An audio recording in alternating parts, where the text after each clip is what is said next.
అంతర్జాతీయ రాజకీయాల్లో ఇప్పుడు అందరి కళ్ళు ఇజ్రాయెల్ వైపే ఉన్నాయి. భారత ప్రధాని నరేంద్ర మోదీ ఈ వారం అక్కడ అడుగు పెట్టబోతున్నారు. గత 9 ఏళ్లలో మోదీ రెండోసారి ఇజ్రాయెల్లో పర్యటిస్తున్నారు. ఈ నేపథ్యంలో ఇజ్రాయెల్ రాయబారి రూవెన్ అజర్ దీనిపై ఒక ఉద్వేగభరితమైన వీడియో విడుదల చేశారు. ఇది కేవలం భేటీ కాదు, పరస్పర విశ్వాసంతో కూడిన భాగస్వామ్యం అంటూ ఆయన భారత ప్రధానికి ఆహ్వానం పలికారు. ఈ పర్యటనలో అతి ముఖ్యమైన స్వేచ్ఛ వాణిజ్య ఒప్పందం ఖరారు కాబోతోంది. ఇది గనుక పూర్తయితే భారత్ ఇజ్రాయెల్ మధ్య వ్యాపార సామ్రాజ్యం కొత్త పుంతలు తొక్కుతోంది. అసలు ఈ పర్యటనలో చర్చకు రాబోయే కీలక అంశాలేంటి? నెతన్యాహు క్యాబినెట్ మోదీ గురించి ఏం చెప్పింది? ఈ స్టోరీలో చూద్దాం పదండి.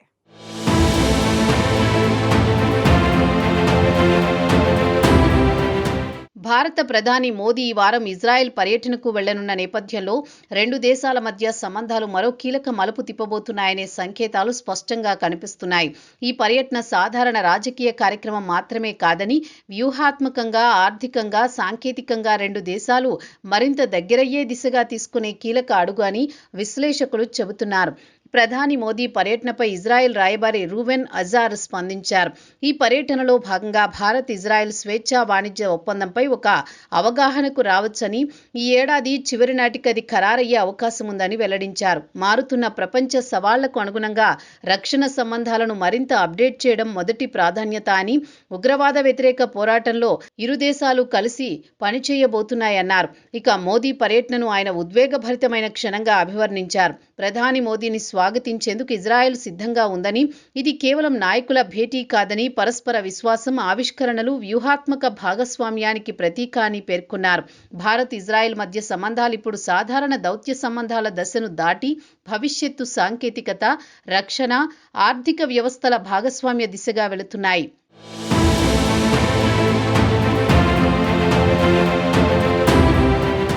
మోదీ ఇజ్రాయెల్ పర్యటనకు సంబంధించి అజార్ ఎక్స్లో ఒక వీడియోను పోస్ట్ చేశారు.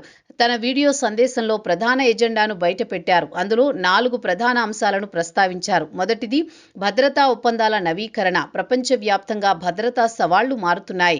ఉగ్రవాదం రూపు మారుతోంది. సైబర్ దాడులు పెరుగుతున్నాయి. కృత్రిమ మేధస్సు ఆధారిత యుద్ధ సాంకేతికతలు అభివృద్ధి చెందుతున్నాయి. ఈ నేపథ్యంలో భారత్ ఇజ్రాయెల్ రక్షణ సహకారాన్ని మరింత బలపరచడం అవసరమని ఆయన సూచించారు. ఇజ్రాయెల్ ఇప్పటికే రక్షణ రంగంలో భారత్కు కీలక భాగస్వామిగా ఉంది. క్షిపణి వ్యవస్థలు, డ్రోన్, నిఘా సాంకేతికతలలో ఇరు దేశాల మధ్య బలమైన సంబంధాలున్నాయి. ఈ పర్యటనతో ఆ బంధం మరింత వ్యూహాత్మకంగా మారే అవకాశం ఉంది. ఇక రెండో అంశం స్వేచ్ఛా వాణిజ్య ఒప్పందం. ఇప్పటికే ద్వైపాక్షిక పెట్టుబడి ఒప్పందాలు కుదిరాయి. ఇప్పుడు FTAపై సంతకం చేయడం ద్వారా వాణిజ్యాన్ని మరింత విస్తరించాలని రెండు దేశాలు లక్ష్యంగా పెట్టుకున్నాయి. FTA అమలులోకి వస్తే దిగుమతులు, ఎగుమతులపై సుంకాలు తగ్గే అవకాశం ఉంటుంది. దీనివల్ల ఔషధాలు, రక్షణ పరికరాలు, వ్యవసాయ సాంకేతికత, హైటెక్ ఉత్పత్తుల మార్పిడి మరింత సులభమవుతుంది. భారతీయ పరిశ్రమలకు ఇజ్రాయెల్ మార్కెట్ కొత్త అవకాశాలు తెరుస్తుంది. అదే సమయంలో ఇజ్రాయెల్ స్టార్టప్లు, సాంకేతిక సంస్థలకు భారత్ విస్తారమైన మార్కెట్ లభిస్తుంది.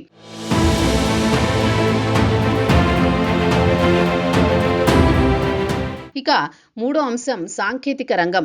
కృత్రిమ మేధస్సు, క్వాంటం కంప్యూటింగ్, సైబర్ సెక్యూరిటీ రంగాల్లో భాగస్వామ్యం అత్యంత కీలకమని అజార్ పేర్కొన్నారు. ఈ 3 రంగాలే భవిష్యత్తు ప్రపంచాన్ని నిర్దేశించబోతున్నాయన్నారు.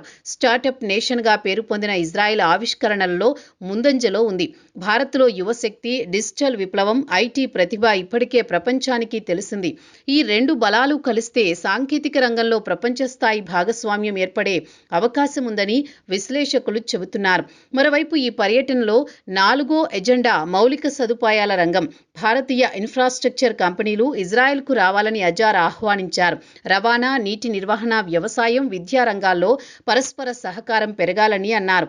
నీటి సంరక్షణ, డ్రిప్ ఇరిగేషన్, ఎడారి ప్రాంతంలో వ్యవసాయ అభివృద్ధి ఇవన్నీ ఇజ్రాయెల్ ప్రత్యేకతలు. భారత రాష్ట్రాల్లో ఇప్పటికే 43 సెంటర్స్ ఆఫ్ ఎక్సలెన్స్ ఆమోదం పొందగా 35 కేంద్రాలు పూర్తి స్థాయిలో పనిచేస్తున్నాయి. ఇవి రైతులకు ఆధునిక సాగు పద్ధతులు నేర్పుతున్నాయి. 2024-26 కాలానికి జాయింట్ వర్క్ ప్లాన్ అమల్లోకి రానుంది.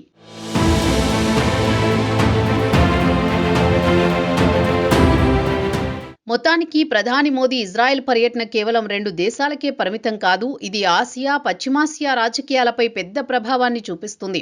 టెక్నాలజీ నుంచి ట్రేడ్ వరకు, డిఫెన్స్ నుంచి డిప్లొమసీ వరకు ఈ పర్యటన ద్వారా ఎన్నో అద్భుతాలు జరగబోతున్నాయి. భారత్, ఇజ్రాయెల్ సంబంధాలు గతంలో బలంగా ఉన్నా ఇప్పుడు అవి భవిష్యత్తు దిశగా మరింత వ్యూహాత్మకంగా, ఆవిష్కరణల ఆధారంగా ముందుకు సాగుతున్నాయి. ఈ పర్యటనతో ఆ భాగస్వామ్యం మరింత గాఢమవుతుందా, FTA ఖరారవుతుందా అనే ప్రశ్నలకు సమాధానం రాబోయే నెలల్లో స్పష్టమవుతుంది.